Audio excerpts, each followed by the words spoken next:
stop for a moment and truly internalize this number. £100,000.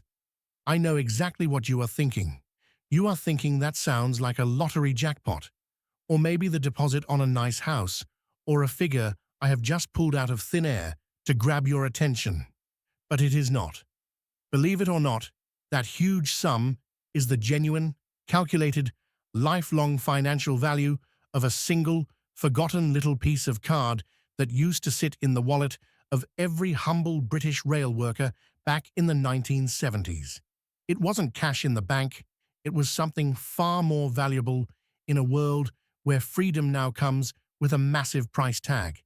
It was called the privilege ticket, or the free travel pass.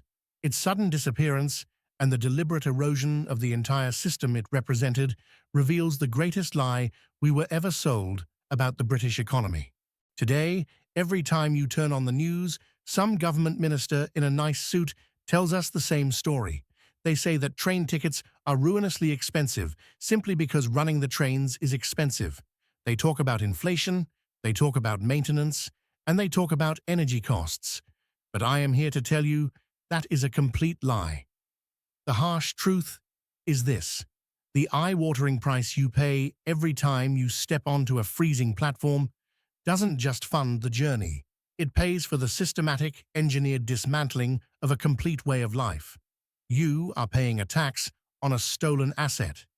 This way of life once made a common railman, a man with dirty hands and a modest wage, wealthier in terms of real, tangible security and generational opportunity than most university graduates battling the cost of living crisis are today. If you have ever been baffled by a £200 train fare for a short, frustrating journey, you need to see precisely what Britain willingly threw away in the name of efficiency. This is the story of how a nation sold its soul for a dividend. To understand the theft, you first have to understand the treasure. We need to talk about the shadow salary. You see, being a railman in the 60s or 70s wasn't just a job. It was an entry pass into a secret club. Sure, the cash wages were modest. Nobody became a millionaire on a driver's wage, but they had something better. The travel pass was the crown jewel. It offered free or heavily subsidized travel anywhere on the national network, not just for the worker, but for their spouse and all dependent children. Think about what that actually meant. It wasn't just a commute, it was freedom. It meant a working-class family from the smog of industrial Manchester or the docklands of London could pack their bags and go to the sunny beaches of Cornwall or the mountains of Scotland for pennies, sometimes for free. Imagine trying to do that today. Taking a family of 4 across the country would cost you a fortune. You would need a bank loan just to buy the tickets. But back then, it was just part of the job. It was an intergenerational passport to the entire United Kingdom. But the wealth went deeper. It was built on a foundation of communal, subsidized living that anchored entire communities. First, there was the housing. British Rail owned extensive housing schemes, terraced rows and cottages specifically for their staff. This guaranteed stable, affordable shelter. It meant workers were insulated from the wild fluctuations of private landlords and interest rates. They didn't worry about rent traps because the landlord was also the employer, and the goal was stability, not profit. Then, there were the canteens. I want to ask the older viewers watching this right now to confirm this for me. Do you remember the smell of a British Rail staff canteen? That smell of bacon, eggs, strong tea, and toast? Inside the great depots and stations, these massive, bustling canteens provided hot, heavy, subsidized meals. A full English breakfast or a roast dinner for loose change. It was fuel for the workforce, provided at cost price, and it drastically cut a family's weekly food bill. And perhaps most importantly, there were the institutes. Every major railway hub had its own railway institute. These weren't just pubs. They were libraries, gyms, ballrooms, and sports grounds. They were the social glue of the era, all rolled into one and provided essentially for free. These structures actively insulated the working family from the rising financial pressures of the outside world.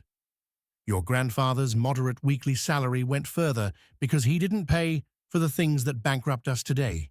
He didn't pay market rent. He didn't pay full price for travel. He didn't pay for expensive gym memberships. But before the final sale, there was the first cut. To understand why your local station is now an empty, unmanned ghost town, we have to go back to 1963 and a man named Dr. Richard Beeching. Beeching was brought in from the chemical industry to make the railways profitable. He looked at the network not as a public service, but as a balance sheet. He saw thousands of miles of rural track that didn't make a direct profit, and he decided to cut them off. It was an act of industrial vandalism. Over 5,000 miles of track were ripped up. Thousands of stations were closed. Communities that had been connected to the world for a century were suddenly isolated. Beeching didn't understand that a railway is like a river system. If you dry up the small streams, the main river eventually dies too. He prioritized short-term accounting over long-term connectivity, setting the stage for the disaster that was to come. But the absolute turning point, the moment the shadow salary was truly stolen, came later. Between 1995 and 2005, following the fragmentation and privatization of British Rail, the average cost of an off-peak standard class rail fare increased by over 112%. Over the exact same 10-year period, the average UK wage only rose by 58%. The ticket price was deliberately engineered to grow at double the rate of your income. This wasn't an accident. This was a wealth transfer. When British Rail was put on the auction block starting in 1993, the rhetoric was a political smokescreen. They used words like competition, investment, and modernization. That was the con.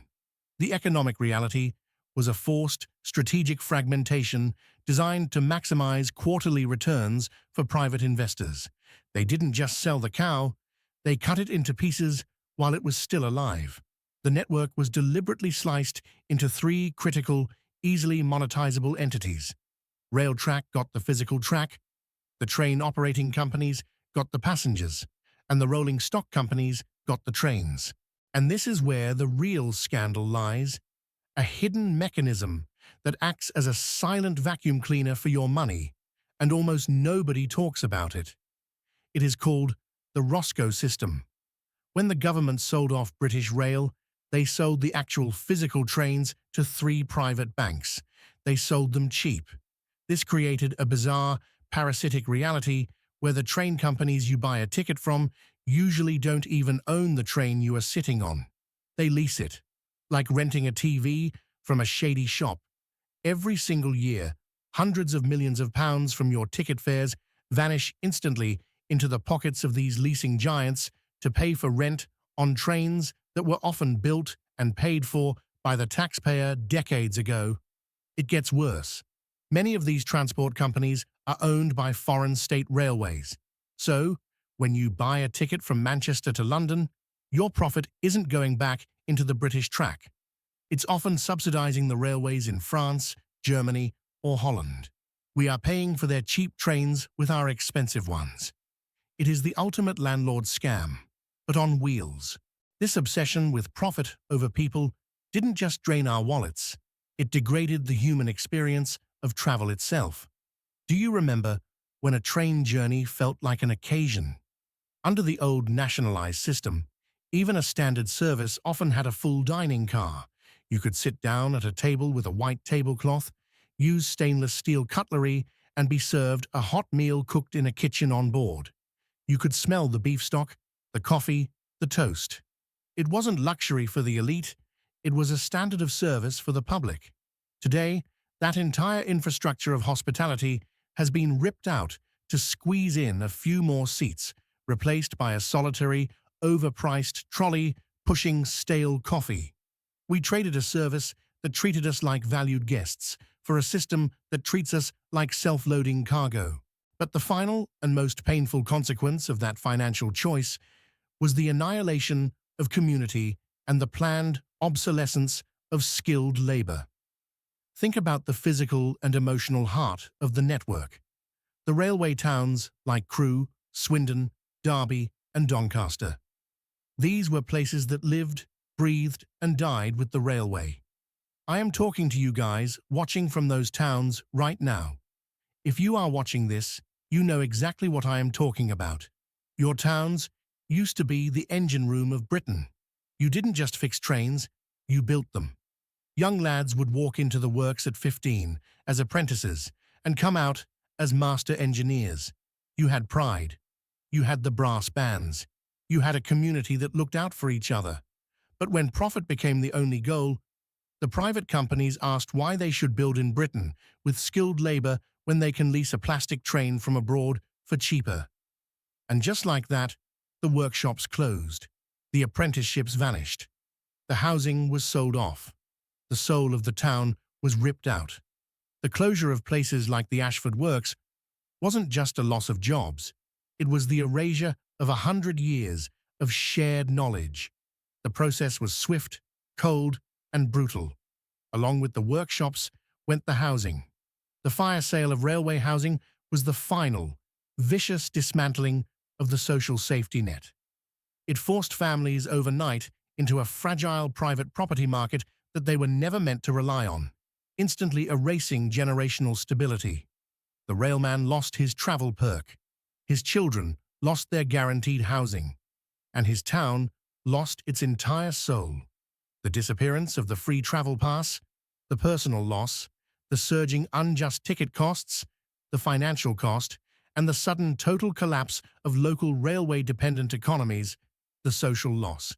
It all points back to the same singular, harsh truth. The selling of British Rail didn't just privatize an asset, it systematically commoditized the public's absolute necessity and destroyed the foundation of economic security for millions of families who built modern Britain.